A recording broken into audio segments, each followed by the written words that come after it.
10 அடி சுவர் கட்ட எவ்வளோ செங்கல் வேணுன்றத ஈஸியாக புரிகிற மாதிரி டீட்டெயில்டாக சொல்ல போகிறேன். வீடியோ ஸ்கிப் பண்ணாமல் ஃபுல்லாக பாருங்கள். Hello everyone, this is Bharathi, civil engineer. 10 அடி செங்கல் சுவர், அதாவது லென்த் 10 அடி இன்ட்டு அதோட ஹைட் 10 அடி, இதுதான் சுவரோட சைஸு. ஸோ 10 × 10 ஈக்குவல் டு பண்ணிங்கன்னா 100 ஸ்கொயர் ஃபீட்டு.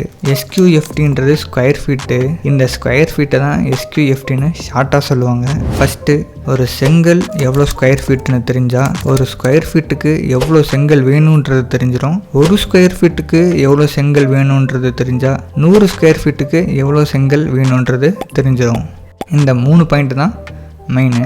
ஃபஸ்ட்டு பாயிண்ட், ஒரு செங்கல் எவ்வளோ ஸ்கொயர் ஃபீட், அதுக்கு செங்கலோட சைஸ் என்னன்னு தெரியணும். ஒரு செங்கலோட சைஸ் லென்த்து 9 இன்ச்சு, விட்டு 4 இன்ச்சு, ஹைட்டு 3 இன்ச்சு. இது இன்ச்சில் இருக்குது, நமக்கு ஃபீட்டில் வேணும். ஸோ இன்ச்சில் வந்து ஃபீட்டுக்கு கன்வெர்ட் பண்ணிடலாம். 9 இன்ச்சுன்றது 3/4 அடி, 0.75 ஃபீட்டு. 4 இன்ச்சுன்றது 0.33 ஃபீட்டு. 3 இன்ச்சுன்றது 0.25 ஃபீட்டு. இன்ச்சில் வந்து ஃபீட்டுக்கு மாற்றியாச்சு. இப்போது ஒரு செங்கலோட லென்த்தையும் ஹைட்டையும் மல்டிப்ளை பண்ணிங்கன்னா அதோட ஸ்கொயர் ஃபீட் கிடச்சிரும். இந்த பொசிஷனில் இருக்க செங்கலோடைய லென்த்து 0.75 ஃபீட்டு, அதோட ஹைட்டு 0.25 ஃபீட்டு. ஸோ 0.75 × 0.25 மல்டிப்ளை பண்ணிங்கன்னா 0.1875 ஸ்கொயர் ஃபீட். ஸோ ஒரு செங்கலோட ஸ்கொயர் ஃபீட்டு 0.1875. பாயிண்ட் நம்பர் 2, இப்போது ஒரு ஸ்கொயர் ஃபீட்டுக்கு எவ்வளோ செங்கல் வேணுன்றதை கால்குலேட் பண்ணணும். ஒரு செங்கலோட ஸ்கொயர் ஃபீட் என்னன்றது தெரியும், 0.1875. ஸோ 1 அந்த 1 பிரிக்கோட square feet. So 1 / 0.1875 equal to பண்ணிங்கன்னா 5.4 பிரிக்ஸ் நம்மளுக்கு தேவைப்படும். இதில் சிமெண்ட் கலவையோட டிரெக்ஷன்ஸ் எல்லாம் போயிட்டு நம்மளுக்கு 5 பிரிக்ஸ் பர் ஸ்கொயர் ஃபீட் வரும். ஸோ ஒரு ஸ்கொயர் ஃபீட்டுக்கு 5 நம்பர் ஆஃப் பிரிக்ஸ் தேவைப்படும். பாயிண்ட் நம்பர் 3, 10 அடி வால்ன்றது 100 ஸ்கொயர் ஃபீட்டு.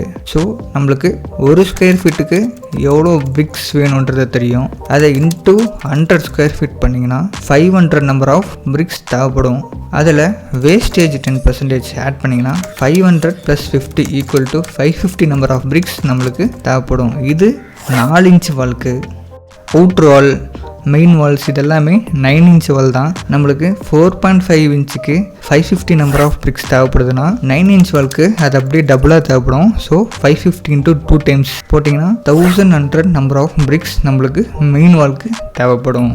ஓவராலாக 10 அடி மெயின் வாலுக்கு 1100 நம்பர் ஆஃப் பிரிக்ஸ் தேவைப்படும். 10 அடி பார்ட்டிஷன் வால்க்கு 550 நம்பர் ஆஃப் பிரிக்ஸ் தேவைப்படும்.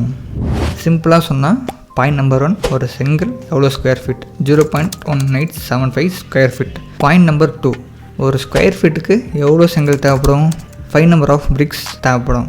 பாயிண்ட் நம்பர் 3, 10 ஃபீட் வால்ன்ற 100 ஸ்கொயர் ஃபீட் வாலுக்கு எவ்வளோ செங்கல் தேவைப்படும், 9 இன்ச் மெயின் வாலுக்கு 1100 number of bricks, 4 inch partition வால்க்கு 550 நம்பர் ஆஃப் பிரிக்ஸ் தேவைப்படும். இதே மாதிரி தான் ஓவரால் பில்டிங்க்கும் டோட்டல் வால் டிடெக்ஷன்ஸ்லாம் போக எவ்வளோ ஸ்கொயர் ஃபீட்டுன்னு பார்த்து இன்ட்டு நம்பர் ஆஃப் பிரிக்ஸ் போட்டிங்கன்னா மொத்த பிரிக்ஸ் குவான்டிட்டியும் கிடச்சிரும். ஏதாவது டவுட்ஸ் இருந்தால் கமெண்ட் பண்ணுங்கள், கண்டிப்பாக ரிப்ளை பண்ணுறேன். இதே மாதிரியான சிவில் இன்ஜினியரிங் ரிலேட்டட் வீடியோஸ்க்கு சேனலை சப்ஸ்கிரைப் பண்ணிக்கோங்க. தேங்க்ஸ் ஃபார் வாட்சிங்.